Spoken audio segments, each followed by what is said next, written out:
السلام علیکم ناظرین، B A final year subject Urdu کی آن لائن کلاس میں آپ سبھی کا خیر مقدم ہے۔ آج ہم پیپر سیکنڈ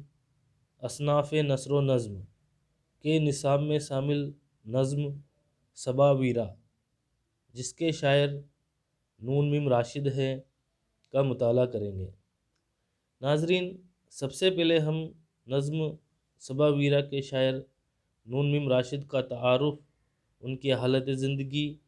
اور ان کی نظم نگاری کی خصوصیات کا جائزہ لیں گے، جانیں گے کہ راشد نے کس طرح اردو نظم میں آزاد نظم کی حیت کو پروان چڑھایا، کیونکہ راشد کا شمار آزاد نظم کے بانیوں میں ہوتا ہے۔ نون میم راشد کا تعارف اور حالات زندگی۔ ان کا نام نذر محمد تھا اور راشد تخلص کرتے تھے۔ ان کی پیدائش 1910 میں گجرانوالہ سیالکوٹ پاکستان میں ہوئی تھی اور 1975 میں ان کی وفات ہوئی تھی۔ نون میم راشد کو آزاد نظم، جو کہ نظم نگاری کی ایک خاص قسم ہے، ایک خاص حیت ہے، ان کے بانیوں میں شمار کیا جاتا ہے۔ آزاد نظم اس نظم کو کہتے ہیں جو ردیف اور قافیہ کی پابندی سے آزاد ہوتی ہے، لیکن ایک خاص حیت کا اس میں استعمال کیا جاتا ہے۔ نون میم راشد گجرانوالہ کے رہنے والے تھے۔ اپنی جوانی کے دور میں وہ کچھ عرصے تک خاکسار تحریک سے بھی متاثر رہے۔ مشرق پر مغرب کی بالادستی اور مغرب کے ہاتھوں مشرق کے سیاسی استحصال کے خلاف راشد نے کھل کر آواز بلند کی۔ اپنی عملی زندگی کے آغاز میں راشد کچھ دنوں تک آل انڈیا ریڈیو سے وابستہ بھی رہے۔ زندگی کا خاصا بڑا حصہ ملازمت کے سلسلے میں انہوں نے ایران اور پھر UNO یعنی یونائٹڈ آرگنائزیشن، جسے ہم سنیکت راشٹر سنگھ کہتے ہیں، وہاں پر انہوں نے ملازمت کے سلسلے میں گزارا۔ ان کا پہلا مجموعہ ماورا اردو شاعری میں ایک نئے طرز احساس اور اظہار کا ترجمان ہے۔ کہنے کا مطلب یہ ہے کہ راشد گجرانوالہ سیالکوٹ پاکستان میں پیدا ہوئے، اپنی ابتدائی زندگی کی شروعات وہیں سے کی، وہیں ابتدائی تعلیم حاصل کی۔ اس کے بعد انہوں نے جو ہے اپنی عملی زندگی میں جب وہ بڑے ہوئے، جوان ہوئے، تو وہاں کے سلسلے میں آل انڈیا ریڈیو سے وابستہ ہو گئے، وہاں پر انہوں نے ملازمت شروع کی تھی۔ اس کے بعد انہوں نے ایران اور UNO میں بھی جو ہے اپنی ملازمت کے سلسلے میں کچھ وقت گزارا۔ ان کی شاعری کا پہلا مجموعہ ماورا ہے، جو آزاد نظم جس میں یکجا کر کے شائع کی گئی ہے۔ بہت ہی بہترین نظموں کا یہ مجموعہ ہے۔ ماورا کے بعد راشد کے جو شعری مجموعے شائع ہوئے ہیں، ان کے نام اس طرح ہیں، یعنی ماورا ان کا پہلا شعری مجموعہ ہے۔ ماورا کے بعد انہوں نے جو شعری مجموعے ان کے شائع ہوئے ہیں، ان میں ایران میں اجنبی، لا انسان، گما کا ممکن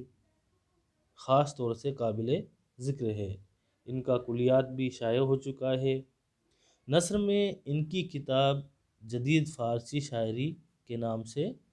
شائع ہوئی اور بہت ہی قبول عام رہی۔ کل ملا کر راشد کے 3 شعری مجموعے ماورا، ایران میں اجنبی، لا انسان اور ایک چوتھا مجموعہ گما کا ممکن خاص طور سے قابل ذکر ہے، ایک ان کی کلیات شائع ہو چکی ہے۔ اور نثر میں جدید فارسی شاعری کے نام سے ایک تصنیف انہوں نے لکھی ہے۔ راشد کی شاعری کا سب سے بڑا امتیاز ان کی دانشورانہ شخصیت ہے۔ اقبال کے بعد اپنی شاعری کے وسیلے سے راشد نے مشرق کی فکر اور دانشورانہ روایت کو ایک نئی جہت دی ہے۔ یعنی کہنے کا مطلب یہ ہے، راشد کی شاعری میں جو فکر اور تخیل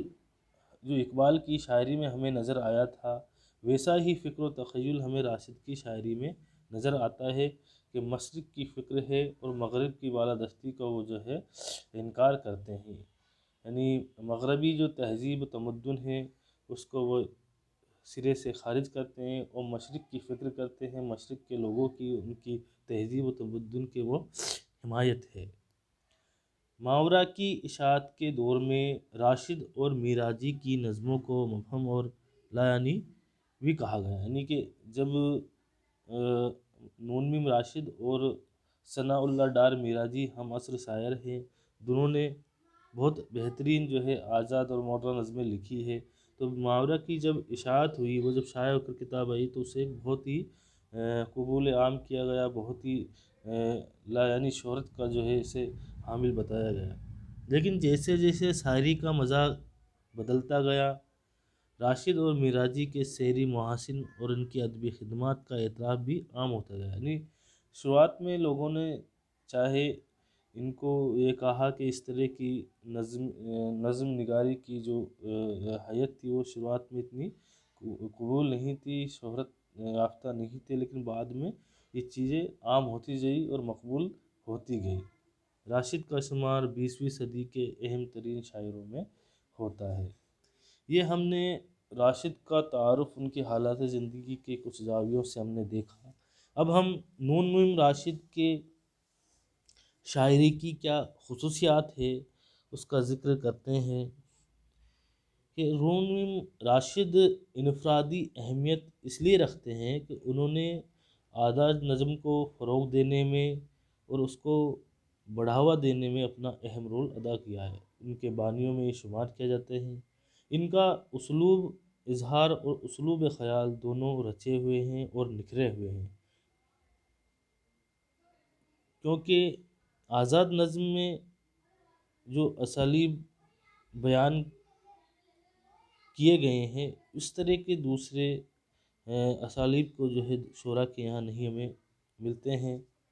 راشد ہر لحاظ سے ایک جدید شاعر ہیں، ان کے سوچنے کا ڈھنگ، بات کہنے کا انداز نیا ہے، ان کی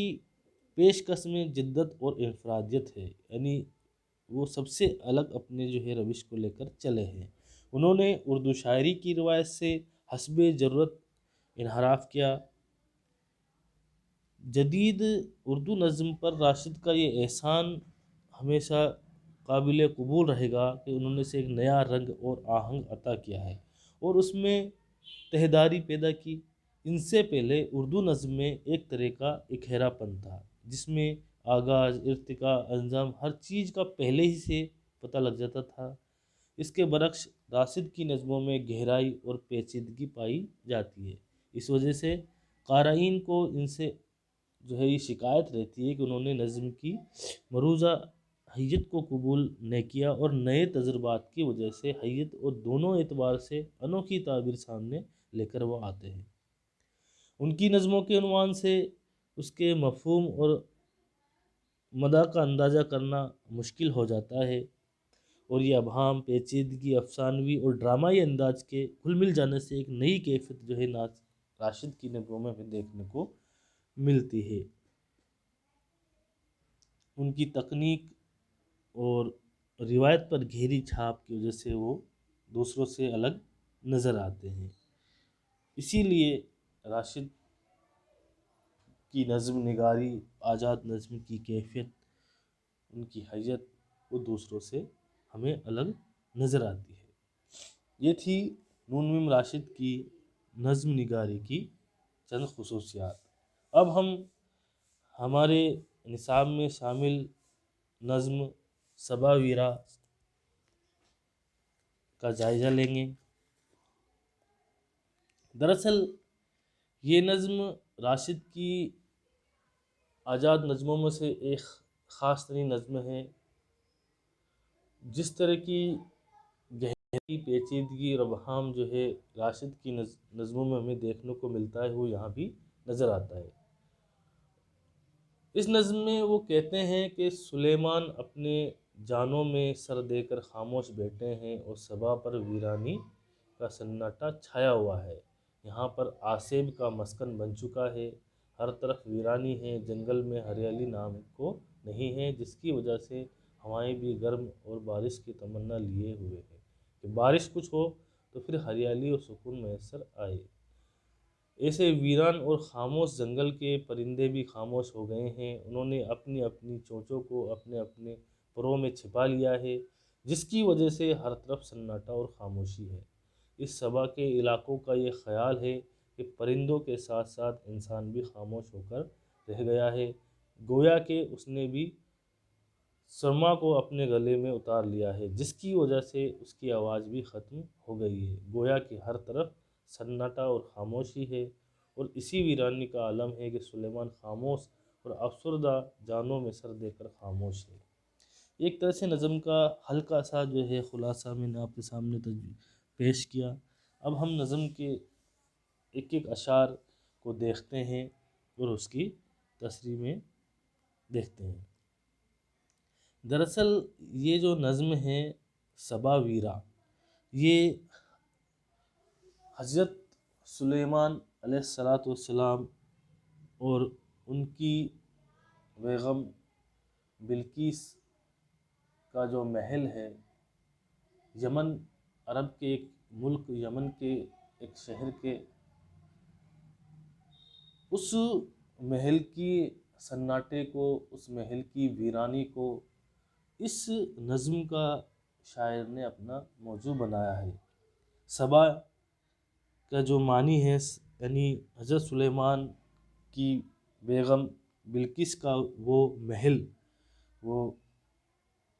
شہر کے اندر جس میں وہ یمن کے اندر وہ محل ہے واقعی،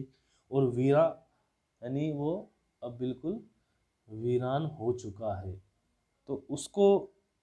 جو ہے اپنی اس نظم کا موضوع بنایا ہے کہ کس طرح سلیمان علیہ السلام اپنے جو ہے سر کو اپنے دونوں پیروں کے اندر، جانوں کے اندر جو ہے رکھ کر کیا جو ہے فخر و خیال میں مبتلا ہے، کس طرح کی بات وہ جو ہے سوچ رہے ہیں کہ میرا آج جو ملک ہے، میرا جو شہر ہے، وہ آج بالکل ویران ہو چکا ہے، اجڑ چکا ہے، اور ایسا لگتا ہے جیسے بھوت پریت کا سایہ اس پر چھایا ہوا ہے۔ دیکھتے ہیں ہم نظم کے ایک ایک اشعار کو۔ سلیماں سر بجانو تو او صبا ویرا، صبا ویرا صبا آسیب کا مسکن، صبا آلام کا انبار بے پایا۔ یہاں آسیب جو ہے وہ بھوت پریت کا جب سایہ ہو جاتا ہے اس کے لیے کہتے ہیں مسکن، جو ہے گھر ہے، صبا اس محل کا، بلقیس کا جو محل ہے اس کے ویران ہو جانے کا ذکر جو ہے یہاں پر کرتے ہیں۔ یہاں وہ سبز گل سے جہاں خالی، ہوائیں تشنائے بارہ تیور اس دست کے، ونکار زیر پر تو سرما اور گلو انسا سلیما سر بجانو او صبا ویرا۔ گیا جنگل کو بولتے ہیں اور تیور پرندے کو، پریشامو یعنی بکھرے ہوئے بال، جہاں بانی یعنی حکومت اور سلطنت جو ہے اس کو ہم کہتے ہیں، بے پایا یعنی بے انتہا، تشنائے بارہ بارش کی جو پیاس ہے اس کو جو ہے ان مشکل الفاظ میں جو ہے بتایا ہے۔ شاعر جو کہہ رہے ہیں ان چند اشعار کو جن کو ہم نے ابھی پڑھا، شاعر کہتے ہیں کہ سلیمان علیہ السلام افسوس اور غم کی حالت میں اپنے سر کو جانوں میں، اپنے پیروں میں دے کر بیٹھے ہیں، جس کی وجہ سے ان میں چڑچڑا پن آ گیا ہے، غمگین ہیں اور اپنے بالوں کو بکھیرے ہوئے ہیں، کیونکہ حکومت اور سلطنت صرف ہرن کی چوکڑی کی مانند ہوتی ہے، یعنی چار ہرن جو اپنی چھلانگیں لگاتے ہوئے جو گھوم رہے ہوتے ہیں تو اس کے مانند جو ہے اس کو بتایا ہے، یعنی چاروں مختلف جو ہے مشرق مغرب شمال جنوب کی جو مختلف جانب میں جو سلطنت تھی اس کو جو ہے وہ اب سلیمان علیہ السلام کی سلطنت وہ ختم ہو چکی ہے، اور وہ افسردہ ہے، وہ غمگین ہے، اور اپنے جو ہے جانوں میں سر دے کر جو ہے بیٹھے ہوئے ہیں، چڑچڑے وہ ہو چکے ہیں، یعنی کبھی ہے اور کبھی بھی نہیں ہے، لیکن اس حکومت کی محبت کچھ اس طرح سے ہے کہ ختم ہی نہیں ہو رہی، یعنی حکومت چاہے ختم ہو گئی ہے، بالکل ویرانی پن چھا چکی ہے، لیکن پھر بھی اس کی محبت ابھی ان سے ختم نہیں ہوئی ہے۔ وہ تو ایک بھڑکتے ہوئے شعلے کے مانند اس کی خواہش بھی ایسی ہے۔ اگلے چند اشعار نظم کے جو ہے ہم دیکھتے ہیں: سلیماں سر بجانو ترش رو غمگی پریشاں منہ، جہانگیری جہان بانی فقط تروا راہ آہو، محبت شعلہ پروا ہوس بوئے گل بے بو،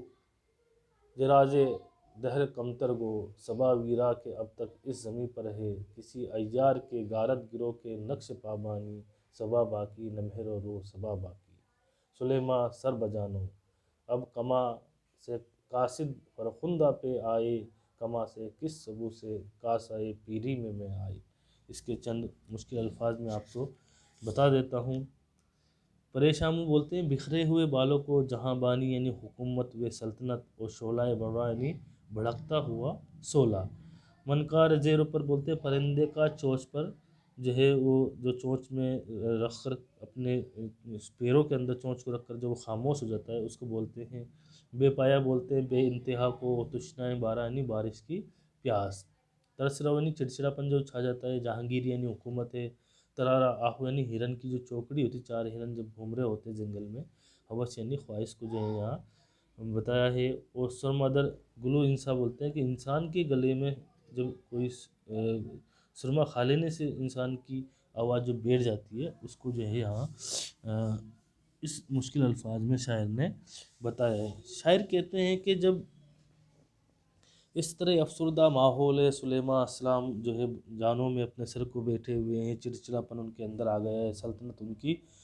مختلف جو ہے جانب کی طرف جو ہے ختم ہو چکی ہے۔ ہرن کی چوکڑی جس طرح یعنی چار چوکڑی کو مختلف جانب سے، مختلف مشرق مغرب شمال جنوب سے جو ہے ان نے تشبیہ دیے، تو ایسے ماحول میں جو ہے ان کی جو یہ سلطنت کی حکومت کی جو محبت ہے ان سے دل سے پھر بھی ختم نہیں ہو رہی ہے، اور وہ ایک بھڑکتے ہوئے شعلے کے مانند ہے، اور اس کی خواہش بھی ایسی ہے جیسے کہ کسی بے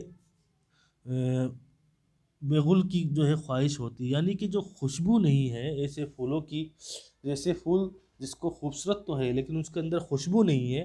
تو آدمی جو ہے اس کی طرف، خوشبو تو نہیں ہے لیکن پھر بھی اس کی طرف متاثر ہوتا ہے۔ تو اسی طرح کی ہے کہ سلطنت ختم ہو چکی ہے، حکومت ختم ہو چکی ہے، لیکن اس کی محبت جو ہے ابھی بھی دل سے نہیں اتر رہی ہے، یعنی وہ گل جس کے اندر بو نہیں ہے، خوشبو نہیں ہے، اس کے معنی جو ہے اس کو جو ہے شاعر نے بتایا ہے۔ چاہت اس طرح سے جو ہے ابھی جو ہے جہاں بانی کی یعنی حکومت کی جو چاہت ہے وہ ابھی ختم نہیں ہوئی ہے، لیکن پھر بھی اس کی خواہش و ارمان دل میں ہوئے موجود لیے ہوئے ہیں کہ کب تک جو ہے وہ میری حکومت سلطنت جو ہے ویران ہونے کے باوجود بھی ان کے جو ہے دل میں اس کی خواہش باقی ہے کہ میری سلطنت ہے، میری حکومت ہے۔ تو کل ملا کر اس نظم کے اندر شاعر نے حضرت سلیمان علیہ السلام کی سلطنت کو جو بالکل اب ختم ہو چکی ہے، اجڑ چکی ہے، ان کا پورا شہر، ان کا محل جو ہے ویران ہو چکا ہے، اور وہ افسردہ اور غمگین جو ہے اپنے جانوں میں سر رکھ کے بیٹھے ہوئے، اس کو جو ہے اس طرح سے پیش کیا ہے زندگی کے فلسفیانہ انداز میں، جو ہے زندگی کی حالات کو، واقعات کو، مشکلات کو، کشمکش کو جو ہے اس نظم کے ذریعے شاعر نے پیش کیا ہے کہ کس طرح جو ہے اب آدمی کے اندر چاہے